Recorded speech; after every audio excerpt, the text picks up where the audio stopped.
monde, on est vendredi matin, il est 7h, bienvenue dans mon vlog, bienvenue chez moi. Alors comme je vous l'avais dit la dernière fois, je vous emmène avec moi sur une journée d'intervalle fasting et bien sûr je reviendrai un petit peu plus tard dans la journée sur les intérêts et les avantages que ça a pour moi, notamment dans le cadre de ma prépa. Et pour le moment, il va falloir que je sorte de mon lit et que je me prépare pour aller coacher.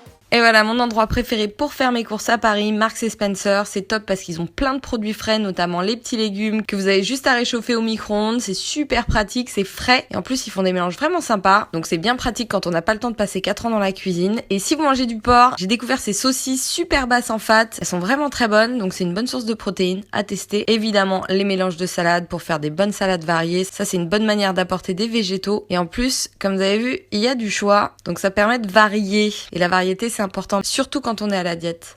Les petits morceaux de poulet, pareil pour les salades, c'est super pratique. Évidemment, mon fromage fumé dont je suis fan et qui est plus léger que les autres fromages à pâte dure. Donc il est super bon en plus. Le blanc de poulet, bien sûr. La mozza pour les plats avec des fils. Et en plus, encore une fois, c'est un petit peu plus léger que les mentales et le cheddar. Du cottage cheese, évidemment. Et là, bah non, surtout pas. Ça, on craque pas. Alors ça, c'est le piège chez Marks & Spencer. C'est qu'il y a des tentations partout. Donc attention, faut pas craquer. Et j'ai trouvé une petite sauce salade allégée qui est super bonne, donc à tester.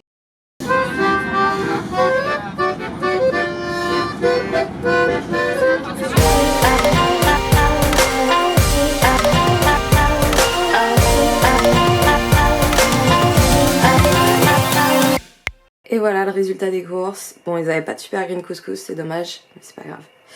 Et tout ça pour la modique somme de un peu moins de 54 €, ce qui est très raisonnable pour des produits frais à Paris. Donc vive Marks & Spencer, j'espère qu'ils vont pas fermer. Et j'ai vraiment hâte de goûter ça, ça a l'air pas mal du tout. Petite séance du jour, un full body à Fitness Park, donc là je suis à jeun. D'ailleurs si vous voulez en savoir un petit peu plus sur l'entraînement à jeun, je vous mets un article en barre d'infos qui est intéressant, notamment sur les intérêts et les inconvénients. Donc pour vous donner une idée de ma planif actuelle, le lundi je me fais une énorme séance jambes basée sur le sumo deadlift. Je travaille en force, je travaille en explosivité, je travaille en série longue. En général je finis par quelques séries métaboliques avec du kettlebell swing, des abdos. Le mardi j'enchaîne avec un upper body et en général je fais du cardio le matin avant de démarrer ma journée. Le mercredi, je fais un full body, notamment pour activer mon métabolisme. Je repars sur les jambes un peu plus en isolation le jeudi et le vendredi, ça dépend. Soit je refais un full body, soit je refais un upper body. Et surtout, le soir, on a une grosse séance de sprint. Donc ça, c'est encore une fois absolument génial pour booster le métabolisme. Et pour les fessiers, c'est pas mal du tout. Une dernière séance jambes le samedi et le dimanche, en général, c'est soit repos, soit cardio. Ça dépend de mon état, ça dépend de ma forme. Si j'ai le temps et si je sens que j'ai envie d'aller à la salle, évidemment, j'y vais. Et pour les jours d'intervalle fasting, en général, je les fais sur mes séances de full body ou de upper body et je garde un maximum d'énergie sur les jambes, surtout le lundi parce que j'en ai bien besoin.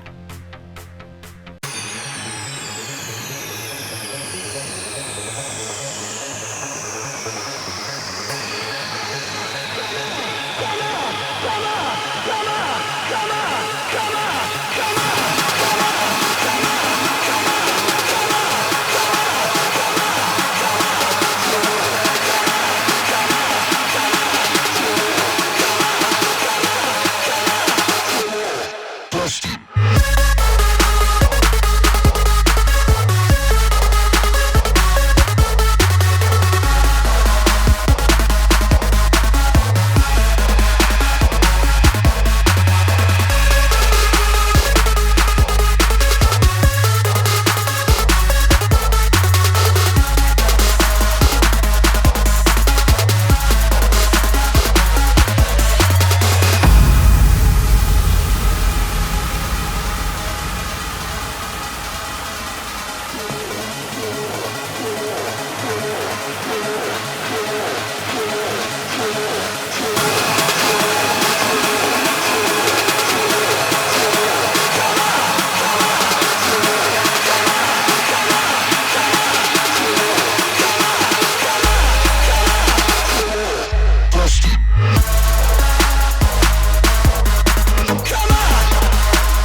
training terminé, je commence à avoir sérieusement la dalle et un bon gros coup de barre. J'ai un peu la flemme de rentrer chez moi.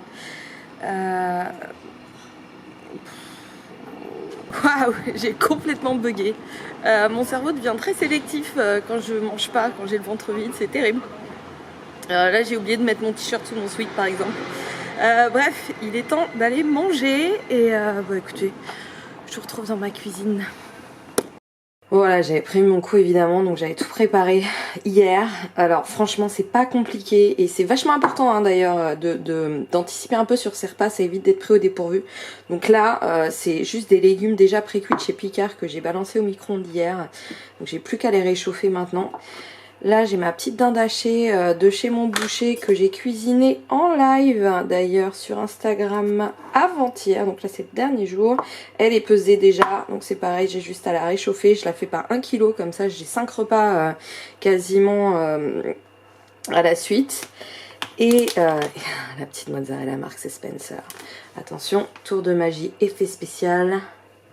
Tadam! Et voilà, on a 200 g de haricots verts, 200 g de brocoli, 200 g de dinde hachée, un petit peu plus de 30 g de mozzarella râpée. Et tout ça nous donne un total de 480 calories, 69 g de protéines, 10 g de lipides, 22 g de glucides dont 10 g de sucre. Comme vous le savez, je ne mange pas de féculents ou très peu. Donc voilà, mon premier repas de la journée. A few moments later.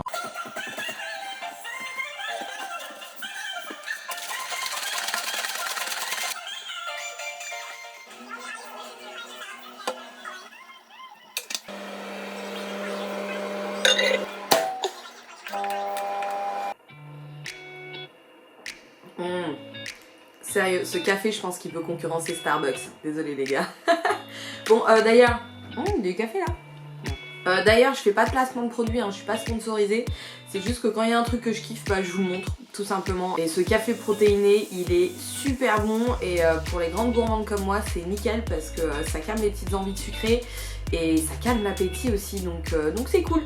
Bon, on va papoter un petit peu. Je vous avais dit que je vous parlerais de l'intervalle fasting ou du jeûne intermittent et de pourquoi je le faisais. Alors vous savez peut-être déjà que je suis une grande mangeuse.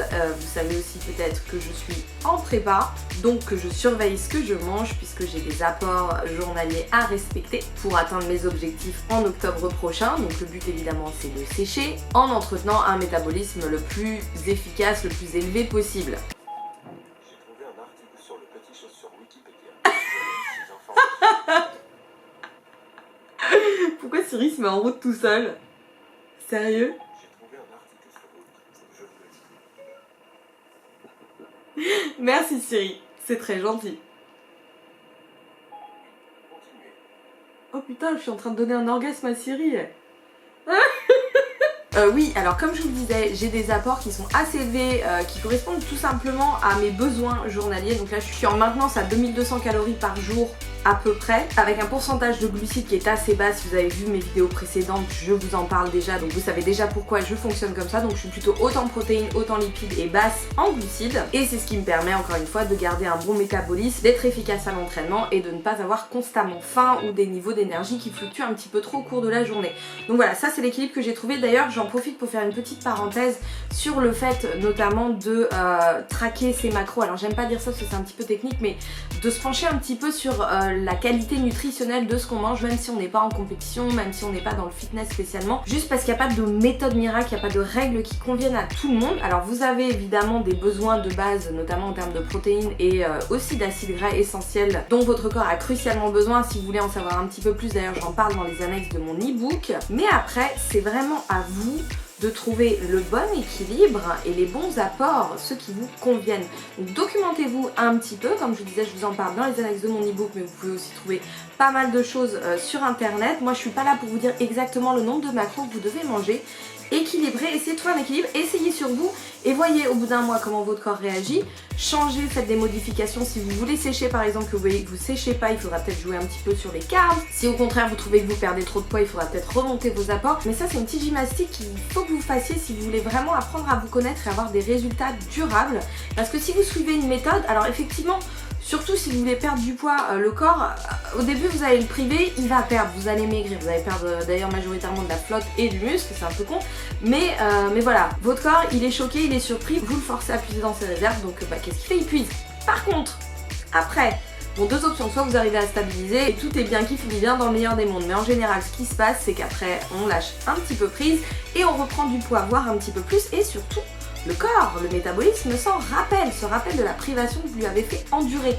Donc qu'est-ce qui va se passer? La fois suivante, quand vous allez essayer de reperdre du poids, bah, vous allez vachement plus galérer et vous n'allez pas forcément comprendre pourquoi. Donc c'est important de connaître son corps, je le rappelle, je le répète énormément, et de trouver le mode alimentaire qui vous convienne, que vous allez pouvoir réajuster tout au cours de l'année, tout au cours de votre vie, selon votre évolution et selon vos objectifs.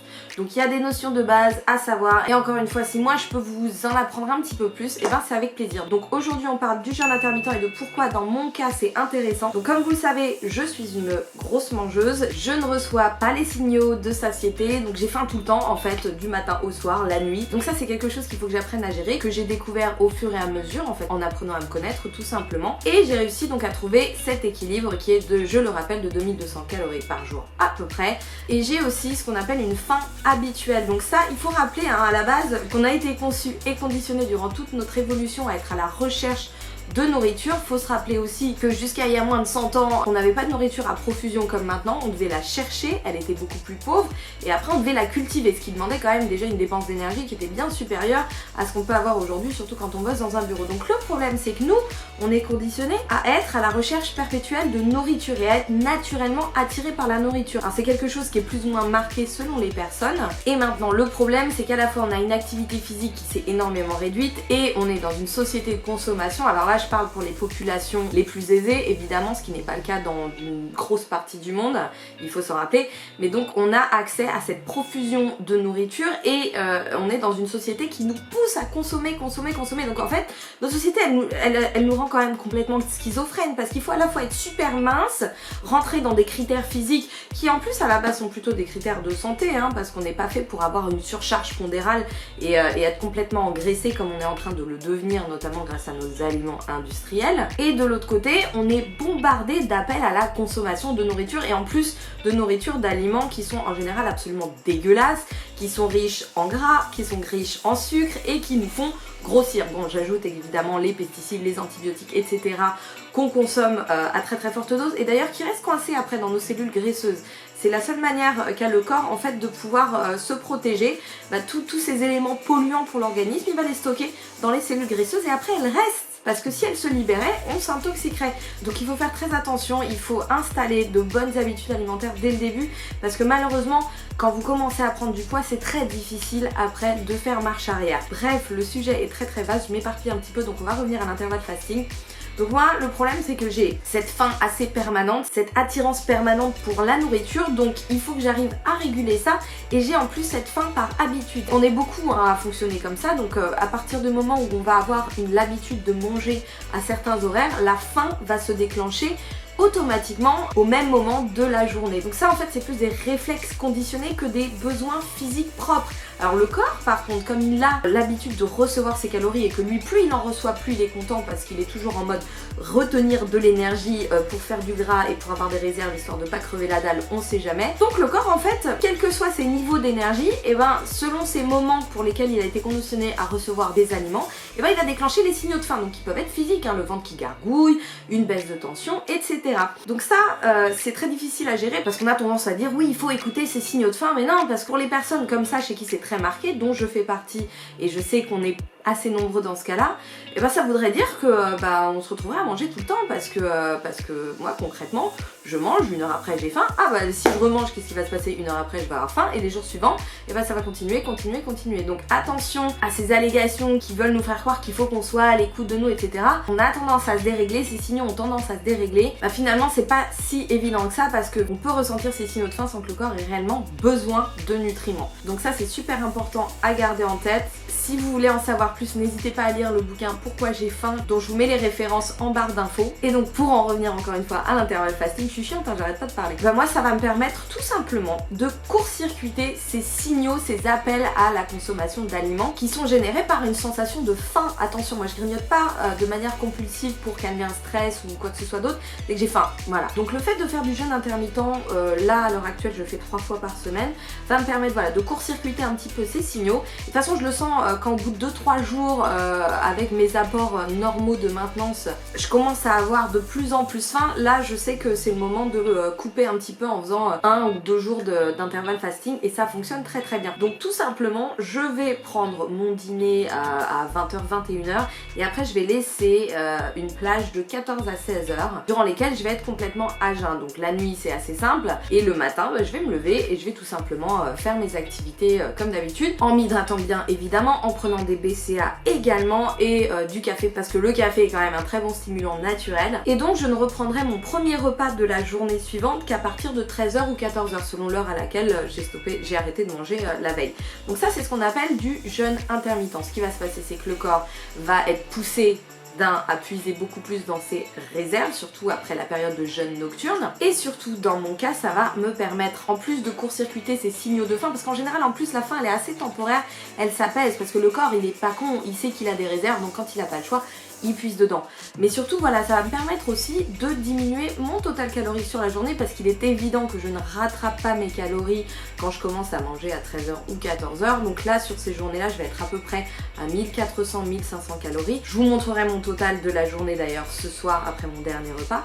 Et finalement, ça va me permettre de réduire mon total calorique sur la semaine, puisque si je le fais à raison de 3 jours par semaine, bah, j'ai quand même une baisse de 2100 calories à peu près, ce qui équivaudrait à une baisse de 300 calories par jour si je ne jeûnais pas. Donc ça c'est plutôt pas mal parce que ça évite au métabolisme de redescendre. C'est ce qui se passe quand on diminue les apports au fur et à mesure. Donc ça me permet voilà, de garder un métabolisme haut et donc de garder une dépense d'énergie la plus élevée possible, puisque c'est le but hein, quand même. Et en même temps d'avoir cette réduction calorique que je ne calcule non pas sur la journée mais sur la semaine. Donc c'est ma stratégie. Après elle convient pas forcément à tout le monde. Pour l'intervalle fasting, attention, il s'agit pas évidemment de sauter un repas parce que je vous vois déjà en train de vous dire ah bah j'ai plus qu'à sauter le petit déj et c'est bon.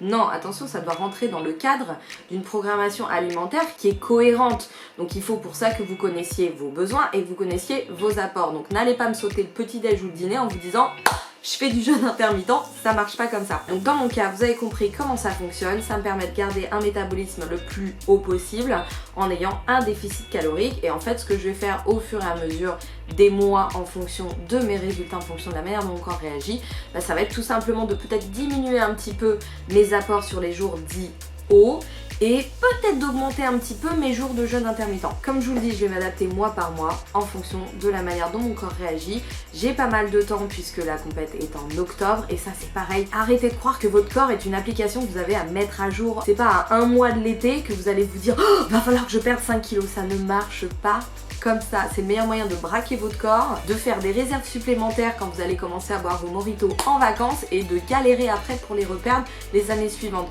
Votre corps, c'est à l'année que vous le gérez, c'est à l'année que vous en prenez soin, que vous apprenez à le connaître. Il faut vous responsabiliser, personne va le faire à votre place. C'est pas super agréable à entendre, mais ça marche comme ça, je suis désolée. Donc si vous avez des questions, évidemment, vous n'hésitez pas, posez-les-moi dans vos commentaires, je me ferai un plaisir d'y répondre si je le peux, évidemment, ou alors je réaborderai le sujet dans d'autres vidéos. Moi, je vais boire mon café qui a sérieusement refroidi parce que ça fait à peu près 4h30 que je vous parle, et je vous retrouve un petit peu plus tard pour les autres repas et le reste de la journée.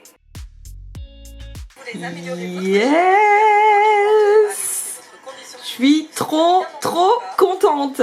Bon, ça y est, ça commence à sérieusement prendre forme. La petite vidéo de présentation du pack Get in Shape est prête. Et bah écoutez, il va être mis en ligne à partir de lundi prochain. Donc bien sûr, vous en saurez plus dans la newsletter. J'espère que vous êtes abonnés. De toute façon, je vous mets le lien en barre d'infos si c'est pas le cas. Donc plus d'infos dans la newsletter. Alors juste pour préciser, ce pack là, je l'ai fait spécialement pour les personnes qui ne veulent pas forcément s'inscrire en salle, qui veulent se remettre en forme, qui ont du poids à perdre ou qui veulent améliorer leur shape, leurs conditions physiques. Donc voilà, le but c'est qu'elles soient capables de s'entraîner, que ce soit chez elles, en extérieur ou un petit peu n'importe où, avec un minimum d'équipement et en étant autonome. Enfin voilà, j'ai vraiment essayé de faire un contenu qui apporte un maximum d'infos possible. Donc c'est cool et surtout maintenant il va être suivi du Get That Booty sur lequel j'ai encore pas mal de boulot à faire mais qui devrait normalement, si tout se passe bien, sortir d'ici un mois.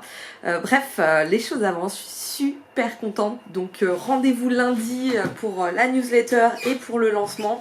On va faire des events évidemment, donc je vous en dirai plus dès que j'aurai un petit peu plus d'infos dans les prochaines vidéos. Et là, il est l'heure, il est 16h30 à peu près, de faire mon indispensable, incontournable smoothie fruits rouges, protein cookies and cream, moitié lait d'amande, moitié eau. D'ailleurs je fais un petit point sur les laits végétaux dans ma prochaine newsletter, donc en ligne lundi. Les petits fruits rouges surgelés et des glaçons.